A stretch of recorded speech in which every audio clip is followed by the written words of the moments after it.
As a expert ज्यावेळेस तुमच्या समोर काही क्लायंट येतात आणि ते वेगवेगळे क्वेशन्स करतात, तर असे काही लिमिटेशन्स असतात का तुम्हाला, की काही गोष्टी नाही सांगायच्या किंवा काही रिस्ट्रिक्शन, लिमिटेशन्स तुम्ही फॉलो करता का? ऑफकोर्स आपल्या ऑकल्टमध्ये सगळ्यांनाच माहिती आहे, की मृत्यू कधी होणार?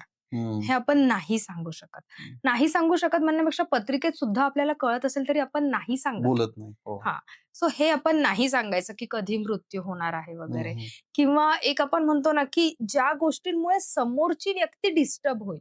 हं, आपल्याकडे येणारी व्यक्ती कशासाठी आली की तिला रिलीफ मिळाला पाहिजे. त्या व्यक्ती कशातून तरी चालली त्रास होतोय. त्याला रिलीफ मिळाला पाहिजे. आपण अशा गोष्टी नाही सांगितल्या पाहिजे, की तो अजून डिस्टर्ब होऊन जाईल. हं, हं. ठीक आहे. सो असं थोडंसं एक आपण म्हणतो ना, की थोडा एक्सपिरियन्स्ड पर्सन किंवा आपण एक म्हणतो, की टॅरो कार्ड रीडरलाही काही रिस्पॉन्सिबिलिटीज आहेत, की ज्यावेळेस आपण सांगतोय समोरची व्यक्ती कशी त्याची एनर्जी आहे ती बघून, त्यांनी कसे क्वेशन्स केले ते बघून आपण उत्तर देणं गरजेचं आहे.